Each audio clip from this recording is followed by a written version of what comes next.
How do we incorporate AI ethically and responsibly and with regard to regulation into the online communities in which we live and participate and run great discussions? That's the topic of our conversation today with James Finister, my guest on today's episode of Talk About Your Community.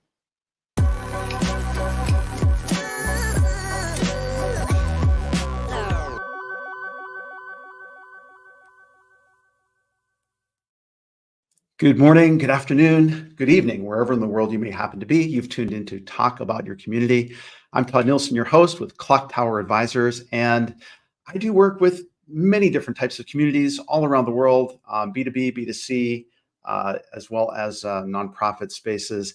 I love helping organizations think their way through how to establish better relationships and conversations with their customers, with their employees, and with other interested fans in the world. So as part of the conversations that I try to convene here in this live stream every other week, I bring in people from a variety of different disciplines who can add their ideas, their insights, and their expertise to conversations about community building in virtual spaces. Today's no exception. I am very pleased to welcome James Finister, who is an AI ethicist and regulatory professional. Spent many years working with Tata Consultancy, but is now a freelancer and just has absolutely wonderful insights. And he's agreed to be on the show here today. James, welcome. Great to see you. Good morning, Todd. I have to apologize for I appear to have a ladder going out of my head, but it's my loft space. There's a lot no going worries on. At all. You're coming through great, and the connection is good. James, welcome to the show. I thought it would be great to maybe start out by getting a little bit of an understanding about your background. How does one get to become an AI ethicist? What career path led you to this point in your journey? Well, it's a long journey. In my case, it started maybe 40 years ago. I was barely a teenager. I was a teenager, actually. I studied AI at university. I also studied philosophy at university. It was at the end of what we call the AI winter, which was that period where the early promise of AI died a death. I was fascinated by it, enjoyed doing it. I was building neural networks based on C-slug neurons. We're just beginning to use things like hidden layers in neural networks, but I saw no future in it. Here we are 40 years later. Since then, I've been very involved with things like, I went through a period of being involved developing expert systems, which again, promised a lot, didn't deliver much. Well, yeah, they delivered, but only in specific domains. And then really I've got involved with it again via the regulatory and standards bodies. I'm very involved in developing ISO standards, for things like corporate governance, for IT service management. It became increasingly necessary to address how AI is impacting those areas. And from there, it was a fairly easy step. So, well, actually, I need to step back into the AI world because I don't trust anybody else to come up with the standards. Yeah, I do, but we'll talk about that later. But also because I think the time is now. We know that AI has come back to the mainstream. It's been used in different ways, not necessarily delivering all the promise. I think far from delivering all the promise, but I think exposing us all to many risks. And I think that risk aspect is really key. If we don't be honest about the risks, AI is going to come back and bite us very, very quickly. With a very short cycle time. This is the danger of AI. It accentuates things very rapidly, and online, which is already, as we know, an echo chamber.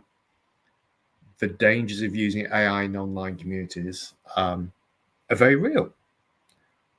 On the other hand, I'm going to say that they're not different from other risks we already have, because ethics is still ethics. Laws and regulations are still laws and regulations. We need to be careful about some new ones. Copyright law is still copyright law. But But what I think it is a wake-up call to many of us that these things now are center stage. They're not something we can think about, because by the time we thought about it, it's too late. You talk a little bit about how AI has already detrimentally impacted us in some ways. As you know, I look at these technologies through the lens of the online community spaces that we think about and talk about. And one could argue that it has already been a very detrimental thing for some people. We were talking just before the stream today about how all of the trouble that Reddit users had protesting against the use of their user-generated content to train AI systems without their explicit consent. Even though everybody signs off on the end user license agreement that anything you put on this platform is ours, to use with as we see fit. It's kind of an ethical issue, isn't it? Even if it's not in a regulatory fashion, out and out against the law. Yeah, and the horse has already bolted. It's too late to bolt the stable gate. We've already given our data over. We know the data that the big AI models being trained on have sucked in an incredible amount of copyright material, newspapers, creative artworks. It's, even if you started today and said, I'm not taking AI anywhere near what I'm doing, you've got two challenges. A, it already knows most of what you're doing. And B, what's your platform going to be if you ban AI from harvesting your data? Because we know that every major social media platform is going to be harvesting our data. Maybe, and I'm not 100% on this, maybe there's a bit where we say, well, okay, eyes open. This is the future. We all benefit from it. Common good, sort of, except somebody gets money out of it. Except you've become the product, and except we can all benefit from content being generated by it. But I don't think it's that simple. I think we're going to see in different geographies, we're going to see some people going to court over this. We're already seeing it with some newspapers, for instance. I think it's in Australia, where some newspapers are asking major questions about copyright issues. I think until it goes to case law in specific countries, we can't be sure what the situation is. Now, that protects us as individuals, maybe. But the danger for those of us running social media communities, of course, is, well, what happens if we end up being the subject of one of these test cases? What if somebody gets something posted on one of our streams, which they think, well, actually, that's remarkably similar to a photograph taken by James Finister in 1997. I've got no idea what photographs I was taking in 1997, but I definitely was taking photographs in 1997. And suddenly you're exposed to that because you've become part of the process of harvesting the data.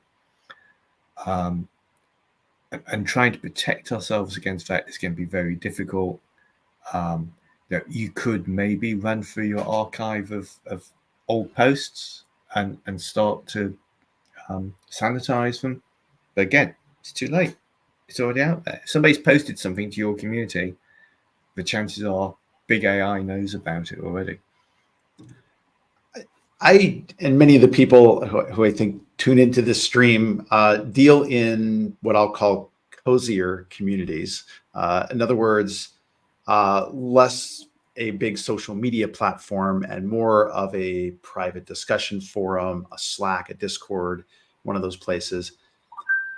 It feels like a nightmare scenario, what you're describing there. If one of those small communities becomes the test case for somebody deciding to press a copyright suit against it, what kinds of defenses does an enterprise or a nonprofit organization have to protect themselves against these kinds of things? I mean, you mentioned trying to sanitize, their forums, but I mean, I think this is a very real question and risk to consider.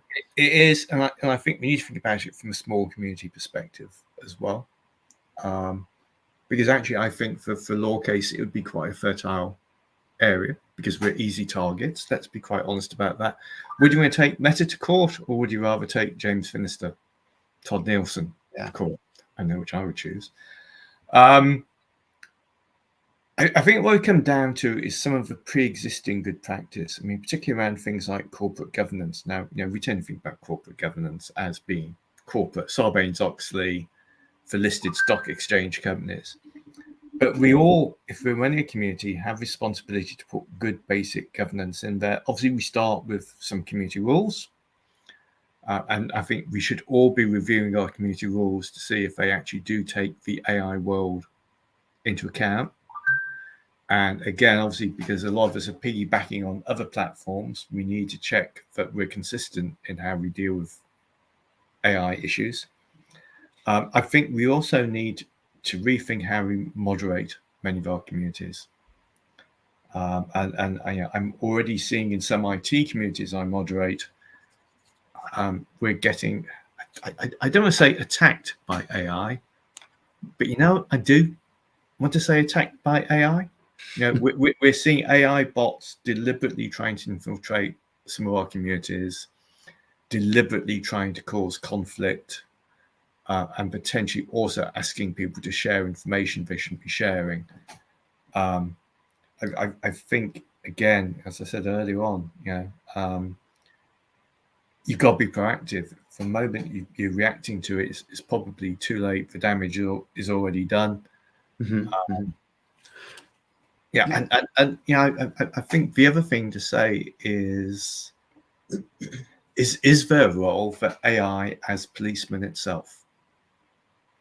Is the only way to catch AI out by using another AI agent to evaluate what's being posted into your groups? The jury's out on that one. But I think you'd be silly not to think about doing that. Yeah. James, from our conversations, I have the sense you're not a sky is falling kind of guy. You have a realist point of view around this. So it's not greeting our eventual robot overlords, situation. AGI is still a little ways off, hopefully, which will have its own host of considerations. But what you said just made my blood run a little bit cold as I think about, I think so far we've conceived of AI as maybe sort of a helpful summarizer, something that can come in and maybe help with moderation in communities, and leave the edge cases to humans to decide. But I may have misunderstood this, but it still made me realize that the weaponization of AI to have could have a very real and damaging impact on communities by disrupting trust, by spreading disinformation, by fomenting arguments amongst people, and that there would be actors who would have an incentive to do these sorts of things in paid-for enterprises as well as nonprofits or cause-based, or particularly cause-based organizations, where they would want to disrupt interactions. And let's not be alarmist. But some of my background is in government security work. Let's not neglect the actions of foreign states who may have an interest in destabilizing society as a whole. And I don't want to be alarmist about it, but we need to have our eyes open. We need to be honest, and we need to put mechanisms in early. I think maybe also as a wake-up call that we need to think generally how we already moderate existing communities, including how we manage individuals. Maybe our threshold for where we take action as moderators becomes a little lower. Maybe we don't wait and see what happens. Maybe we start saying, well, actually, the language being used here, there's some trigger words, or way it's been reacted makes us think maybe this is something we should take action about. And to be honest, does it matter if it's an AI agent or any other agent provocateur? Excuse my French. I'm terrible at languages. I worked in Germany for 10 years and never learnt a word of German. I was thrown out of German classes at school. I'm quite good at Irish, but that's another subject altogether. Actually, I'm talking about that as well. I mean, the other thing you have to consider is that most of us, although we don't realise it, are part of international communities. And, what we're doing is open to view by other people, other nationalities, and therefore to other legislative regimes. Mm-hmm. Mm-hmm. We're already seeing some major changes there. For instance, we've recently had very recently indeed, we've had the EU AI Act, which has really good things about it. It starts for the first time to actually differentiate AI systems by risk. And it takes a very holistic view of AI legislation, whereas the UK legislation is much more fragmented and is much more based on AI in a particular sector. But we need to know what's happening in those different legislations. We need to know what we could be exposed to in terms of risk. Is that possible for most of us? It's going to be a challenge. I mean, again, I don't know exactly what's happening in the States, but you could imagine different states having very different legislation around the use of AI. What we can do is start to look at some international standards. So we can start to look at bodies like ISO and IEEE to see what they're beginning to say about AI. And, from a covering our backs perspective, if we could turn around and say, well, actually, we've complied with ISO 42001, I think that's the right standard. I don't deal with so many, fairly certain that's the right standard. We've at least got some sort of legal defense. Whereas if we've just said, well, we've left it to luck, or we didn't know that this law existed, as we know, ignorance in law is no defense. One of the things that I'm hoping that viewers from today's stream will come away with is the sense of, this is something that is directly relevant to you as a manager of online community spaces, to your enterprise, to your organization.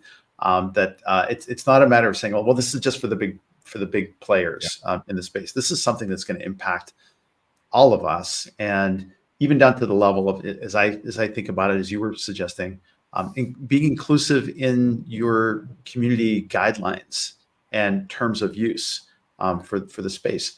The detection of AI bots being used to shape conversations in ways that are not benevolent is certainly one side of it. But then there's, I think you and I also talked a little bit about the impact of or the dilution of meaningful conversation when AI starts talking to AI in these sorts of spaces. I'm sorry, that's let me just go and. Of course. We've got the workmen and we've just moved house, as you know. For those of you just tuning in, this is Talk About Your Community, and my guest is James Finister, AI ethicist and regulatory consultant. We were just talking a little bit about the impact of AI on communities, and it appears that a ship is sailing by in his home here. So he'll be back with us in just a minute. I'm curious if those of you who are tuned in on the stream today have some questions for James. Please post them in the chat. I can't reply directly into LinkedIn because of some limitations of StreamYard, but I am assuredly watching the questions and appreciate everybody stepping in to have some conversation. James, was that a sailing ship that went by? It sounded like a that was a masonry drill. Putting up a washing line for my wife. We're quite binary here, analog here. Yes, so I think touch on two things you mentioned just before I had to disappear. AI talking to AI is very scary because we won't know it's happening. We all think it's an ordinary conversation between two community members, and suddenly both of them will escalate the conversation, or indeed cooperate with each other. Yeah, that's the other thing. One AI agent says, "Well, I think insert name of politician here is an idiot," and another AI says, "Oh yeah, and not only are they an idiot, but so is So you got that. Very hard to pick that up. Again, we talk about moderation, but again, I think you can't do it without tooling. But also, this whole concept of inclusivity is important as well. One of the dangers of AI is it isn't inclusive. Potentially, it can be. But imagine an AI agent talking to somebody who's neurodiverse.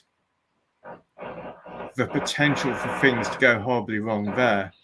Or indeed for somebody from a different community, the LGBT community. And we know that one of the first things that AI does when it goes rogue is become very biased and not in a good way. Nobody ever says this AI agent has become pro-lesbian. It's always this AI agent has become racist, sexist, or whatever. Interesting, I was reading something this week saying that the better AI gets, the more covert the discrimination in AI becomes. So it doesn't use racist language, for instance, but it does start discriminating against people of different races in a very subtle way. Again, we've already had one case with a government where their immigration software using AI began to discriminate against one single nationality based on the fact, well, actually, quite a few people of that nationality fail the tests, therefore, everybody of that nationality. And James, is that a situation where it's largely the training data that it has, like from the original large pool, or is it coming from like later live usage? It's both. So first of all, let's think about the fact when we're doing AI in a large organization, as I did a few years ago, up until fairly recently, we have to look at every single step in the process. We have to look at the training data for bias. We have to look at the test data for bias. We have to then look at the data which is reinforcing the learning. Now, we already know that there's a lot of bias in both test data and in the learning data. That's been analyzed and it's there. There's no doubt about it. ChatGPT, for instance, has been taught on. Hold on, though, I might get taken to court by somebody here. I'm not going to say that, but you guess where I'm going. But it's the unsupervised reinforcement learning, which is really scary, which is where the AI learns from its interactions with your community. And if we're not in control of that, it's going to learn, for instance, let's think of a fairly trivial example. Actually, it's not, because I was involved with it earlier today. A spoof site posts something fairly innocuous, and suddenly AI escalates that to a very, very serious level. And I was following one debate this morning. I'm sat there thinking, I reckon 30% of responses were either written by troll farms or by bots or by AI. And bear in mind, AI and bots aren't necessarily the same thing there. I think we need to be very worried about this. I think the exposure from our sites to AI behaviors which are negative could be scary, could have negative impacts on communities, but also could again leave us exposed to legal challenge. Why did you let this happen? Why did you let this AI bot start to abuse a member of your community? I don't have an easy answer, by the way. I mean, I talk about using AI to control AI, but obviously, we then end up in a escalation war. That AI learns how to trick the AI you're using to protect yourself. Mhm. Probably is worth saying here then, though, around that area is you think very carefully about your use of third-party AI tools. There's going to be no defense in law to say, well, I was using a third-party SaaS AI service, therefore it's not my fault the data is biased, it's not my fault it came up with these responses. I think in law, you would find that a very, very dodgy defense. So if you're using a third-party software solution for AI, be very, very sure you have a degree of assurance about it, be it contractual or otherwise. I think that's very good counsel as I think about the community platforms that I'm aware of are all, to one degree or another, in a mad rush to incorporate AI features and functionality into the experience, including the major enterprise community platforms, as well as many, probably more of the what I'll call turnkey or creator focused community startup platforms like and it's it can be very simple. I use a lot of Adobe products. Yesterday, without changing my subscription, it took me 2 ticks of checkboxes to launch 2 new Adobe AI products. Now, did I read the license agreement carefully before doing that? Well, of course, all read the end user license agreements. Do as I say, not as I do. I have to say that actually Adobe are quite good at putting disclaimers on images created using their AI. You have to consciously remove the watermarking, for instance, in some of their products at least.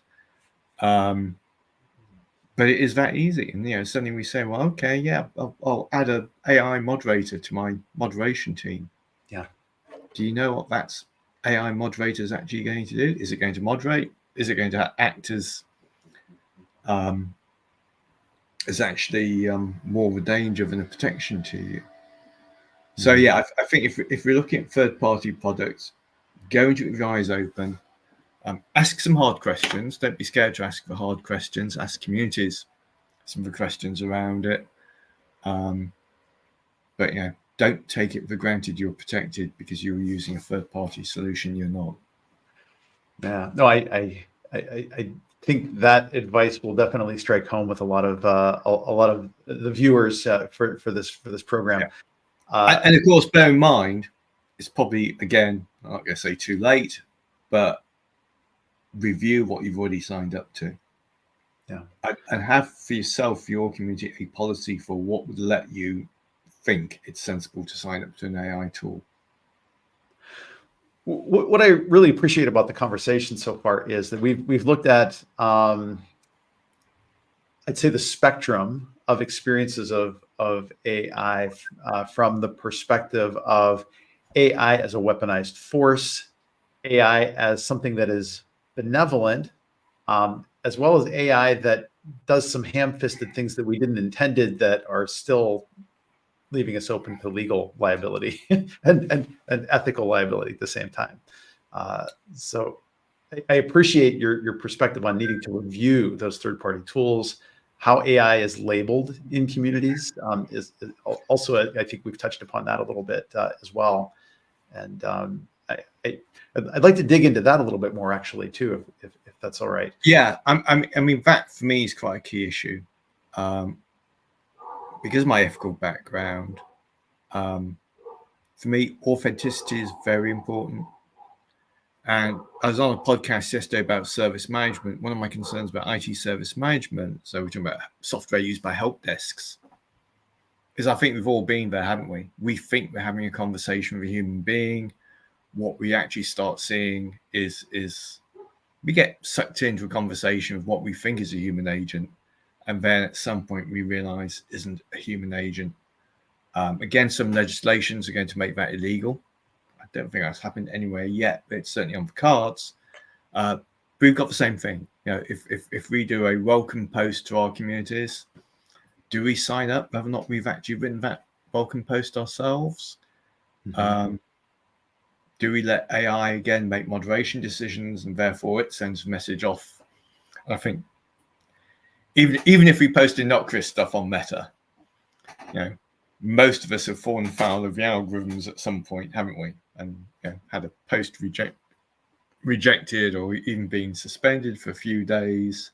I got suspended from Meta for talking about the trolley problem, which is, as you may know, is one of the most basic issues in AI ethics. Right. And Meta thought I was advocating making a choice about murdering people.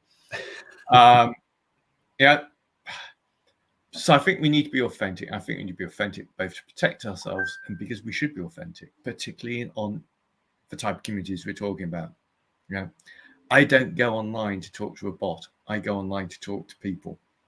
Most of the time. I mean, sometimes bots give me a better conversation, but that's another story altogether. But I think for most of us, we need to know that we're communicating with human beings. That needs to be clear. Yeah. Nothing wrong with using AI, but let's be very clear when AI is there. And perhaps as well, to go back to that copyright issue, the other thing we need to be very careful about is, are we ourselves disseminating material which is breaking ethically, if not legally, other people's copyrighted material? Something I've been quite pleased with, in the UK at least, is more and more communities that I'm working with are banning AI-generated images, full stop. And I was going to say that sounds like something that's definitely come to the fore in terms of image creation and tools like DALL-E and Midjourney, things like that. Their ability to create images is impressive, but it's also arguably so derivative that it's actually creating things in the style of, or dangerously close to the creations of some authors. I'm a follower of. I'm a big. This is not going to come as a surprise to anyone in the stream. I'm a longtime tabletop gamer, and the tabletop RPG space has a lot of artists in it who create original works in watercolor or other kinds of media, and they are not happy about their work being emulated by AI systems. It's actually taken money out of their pockets in significant ways. Yeah, but again, in a way, that's not a new problem. We've seen this in the art world for a very long time. We've seen some big court cases again, trying to determine what originality actually means. We had a recent court case in the UK about, is a picture of a painting, whose copyright is that? I'd love to tell you what the decision was. I think the decision was it wasn't copyright. So copyright still rests in the original painting. There's a big museum case where a museum is charging people a fortune to use images which are actually in the public domain anyway, effectively. I use the word public domain there. You have to be careful about that, just because something's visible to you doesn't mean it's in the public domain. Let's be very clear about that big issue. But I spent half my time taking photographs in my other portfolio career. We know that an awful lot of photographers get by doing derivative photographs, that they are echoing the style to the nth degree of some well-known photographers, particularly in the commercial world. I go to photography shows, commercial photography shows, and probably about 70% of the stands are how to take this exact image and replicate it. It's basically the same thing as AI doing it. It's just quicker, faster, and more prolific. So it's not a new subject. And again, in some social media communities, we see, dare I say this, how much originality is there? Actually, if we start going down that route, if we sent AI around some communities I know, and asked it to root out material which had copyrighted derivative material, it'd come up with an awful lot of content. I can think of some groups I use on Meta which wouldn't be operating if AI was properly policing it for copyright infringements. I mean, this comes down to a question of redefining what we mean by creativity and original creative work. And so, like, as someone that writes, I am certainly an amalgamation of the influence of all the authors that I've ever read or been influenced by or thought were kind of neat. We tend to emulate things that we like. And so at what point do we say an AI is stealing copywritten materials if it's taking influence from 1 or 5 or 25 creators and creating something new out of that? I guess that's the thing that I wrestle with. And again, it's not easy if we talk about human creativity, because we know that most of us ourselves tend to be derivative to some degree. I mean, if I try and write a poem, it'll sound like Dylan Thomas or W.B. Yeats. I can guarantee that. And sometimes if I think, actually, was that a W.B. Yeats poem, or was it me? But even if it's me, it's still, there's nothing original about it.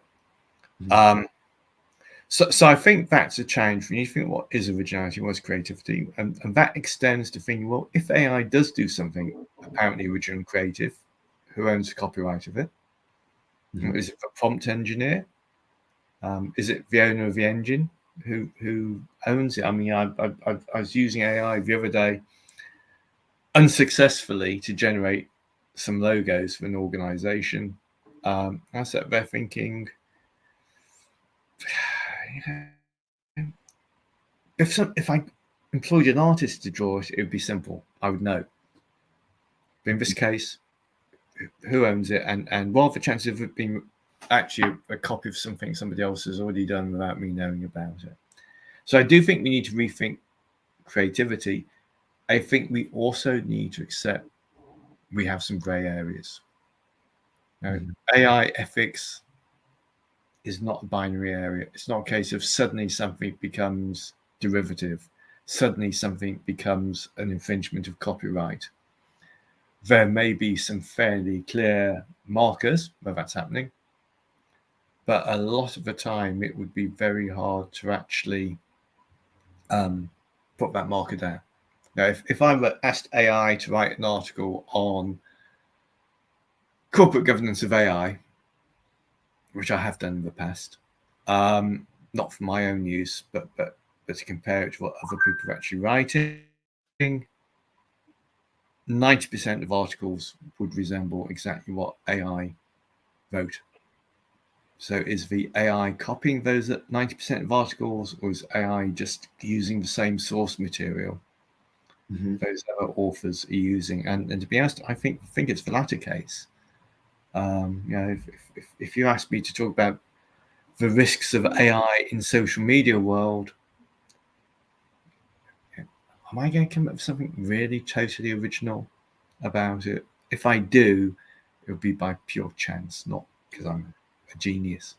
It's really interesting. That's something I've kind of gone through, where I've leaned on AI tools as just a partner to talk something out, a set of ideas, and to make sure that I'm not missing something that I should have thought about, that I might not have if I was just working from a blank page, or casting around the internet for a number of different articles. We're still exploring that jagged frontier of what humans are good at versus what AI is good at. It seems to me. And that's a good point. I think maybe it does influence it's certainly how I use AI. I don't use AI as my first line of communication with anybody. But I do use it as a tool in the background, but very consciously as a tool in the background. It just worries me when we start to lose awareness of the liminal states. That's what I'm looking for, isn't it? You need to know when you're in no man's land, because you behave differently there than if you're definitely in your territory or the enemy's territory. And I think knowing where that is, that's something we've been bad at up to now. I think we've embraced AI. I'm quite positive about AI. I mean, don't get me wrong here at all. I believe AI is a good thing, sort of. But I think we've already, in many cases, ceded too much control to AI, or ceded a lack of control over what we're doing, which has allowed AI to already get into our bloodstream. Yeah, and again, one of the issues we have with some of these large models with copyright issues is if we turn around and say, well, actually, you have infringed copyright, your entire training data is invalid. What next?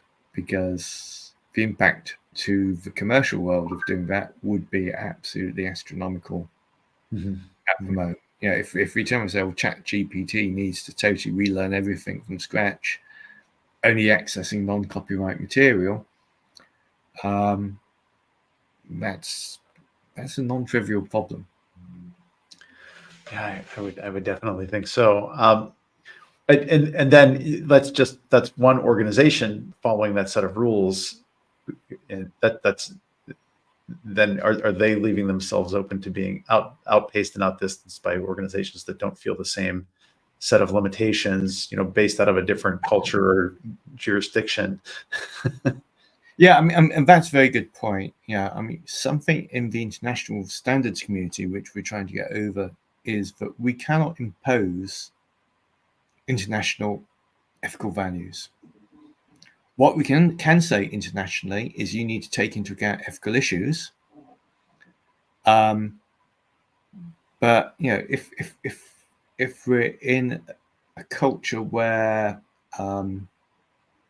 patronage, familial relationships override other patterns of loyalty or honesty or openness, then we can't say that's wrong. AI is still going to reflect the ethics of that particular culture, and it's not my job or anybody's job to say that culture is wrong. Again, we need to be aware of that if we're actually interacting with AI or people, as we would if we're interacting with people from those communities. And again, I think even supposedly innocent communities could very quickly be divided by some of those issues.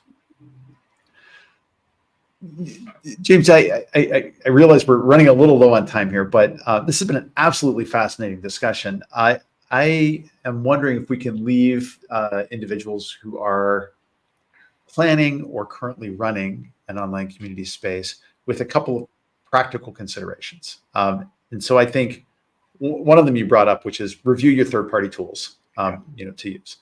Another one is look at your community guidelines to account for the use of AI, within the platform.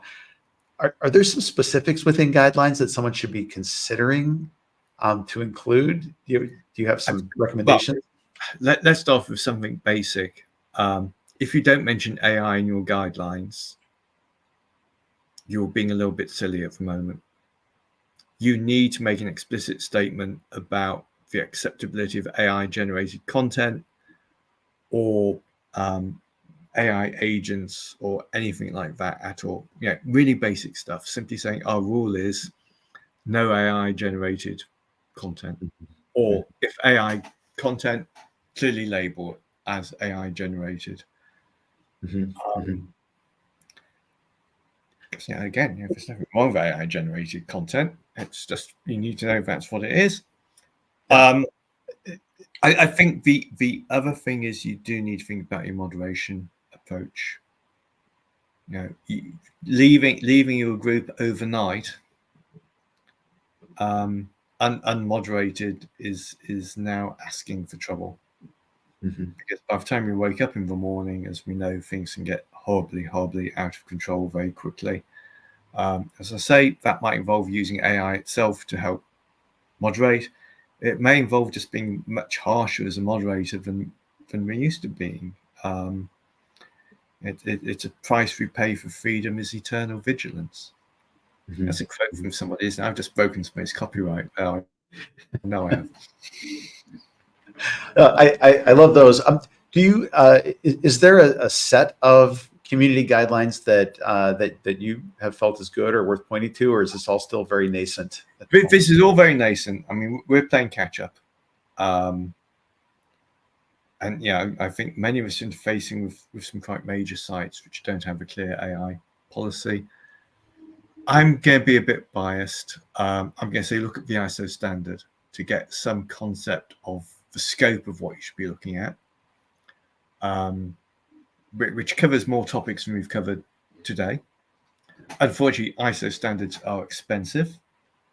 I think, yeah, I mean, ISO 42001 is probably, I think, about $80, I think, at least. Mm-hmm. I must check that at some point in dollar price. I buy my copies from South Africa because they're cheapest. But I think also looking at legislation and things like the EU website is really good. You can get access to an awful lot of information about the EU Act from the EU website. I don't know if we can send out a link later to that. And it will give you a good idea of the scope of things you should be looking at. But it's not, you know, we don't want to be the skies falling in, as you said earlier. You know, this is just one aspect. We are still moderating our communities the way we've always done. We're still treating people the way we've always done. We're just aware there's this additional element to take into account. I like that perspective a lot, and I think that, you know, that maintaining that human touch within these spaces is something that I think some of the leading voices within the community world have talked about, like especially those person-to-person interactions, maintaining the authenticity of those relationships to the extent you can.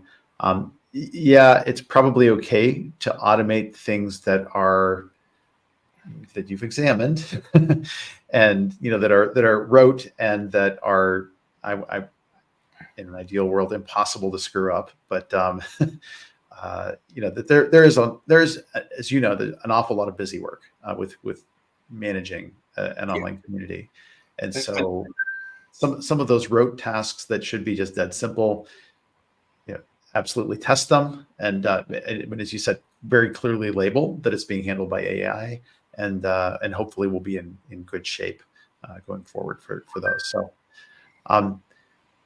James, last question before we kind of wrap up here today. How worried should we be, and how soon do you feel like AGI is coming along? And for those who maybe don't know what that is, artificial generalized intelligence, which is basically like human equivalent, or I'm sure you maybe have a better definition of this than I will, but something that is able to outthink a human, maybe. How about that? Or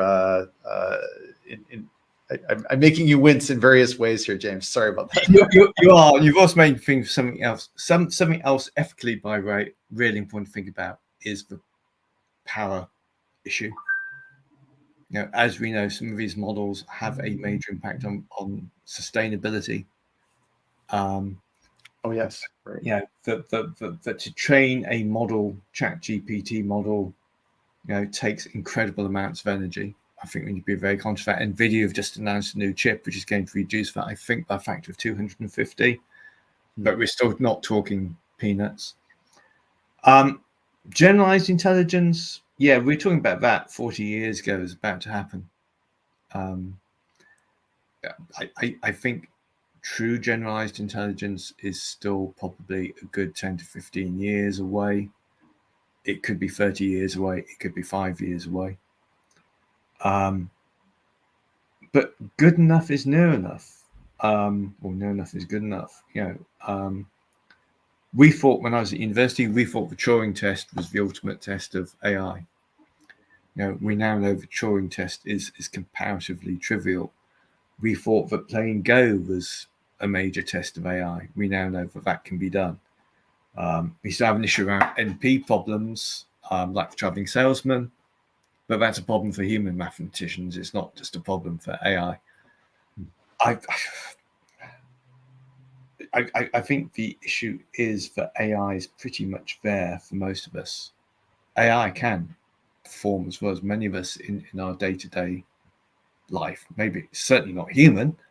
It's certainly not intelligent, but the difference is going to be minor. Probably the big difference is, I think this is actually quite important.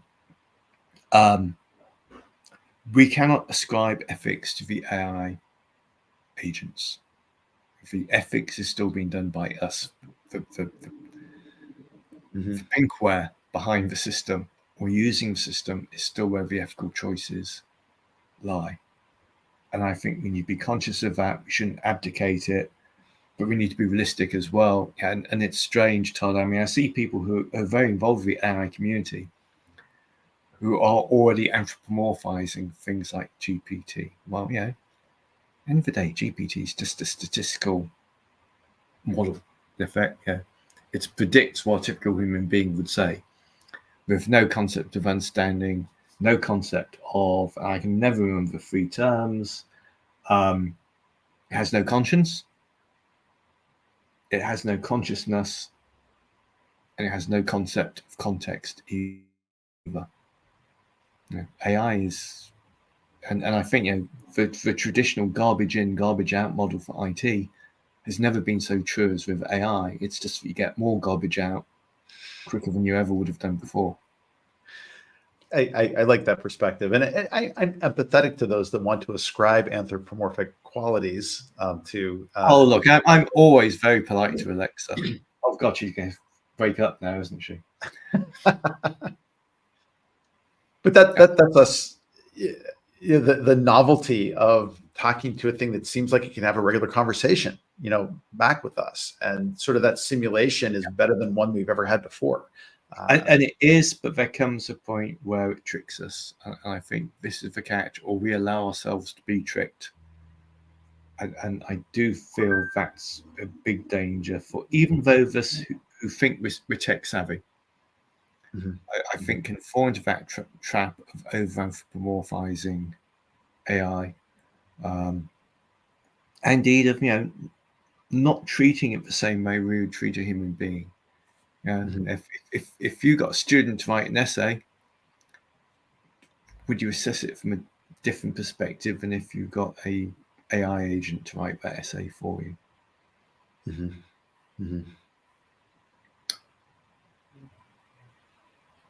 Okay, Todd, I'm conscious of time on your part. Yeah, very, very fascinating conversation, James. Thank you again for making the time for this. If anyone wants to get in touch with you, do you have a website, or you'd like them to reach out on LinkedIn, anything like that? Probably best way to link with me is on LinkedIn, James Finister, Finister, or james.finister@octopusmind.net. Love it. Love it. Because I believe that actually the octopus, I don't know if you know, but octopuses don't have a mind as such. They have consciousness throughout their body. Their tentacles even have some degree of autonomy.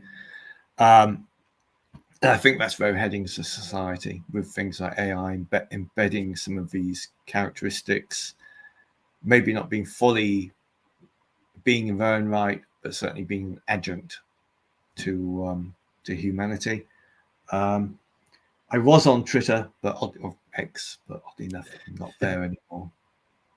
Yeah, right there with you. I'm primarily LinkedIn and YouTube these days. Yeah. James, this has been a wonderful discussion. Thank you so much for taking time to be on the show. And for those of you who are tuning in after in the replay, we'll absolutely be watching for comments. If anybody has a question for James, I'll be sure that he gets it. And really appreciate you taking the time to log in for this. Our next scheduled show is going to be April the 12th. I think we're going to take off. Normally do every 2 weeks. Just the quirk of the scheduling, but I'm going to have with me Mike Robb, the author of the book Founded, He's the executive director of The Garage at Northwestern University. He's a community builder, storyteller, and we're going to be talking about the concept of manufacturing serendipity for entrepreneurial groups. So really looking forward to that conversation. Watch for the event. It'll be posted up on the Clocktower Advisors company page, as well as out on my feed. Until then, I hope that you take care of yourselves. Have a wonderful weekend. And we will be back here in 4 weeks. Meanwhile, keep building great communities. Thank you so much for tuning in.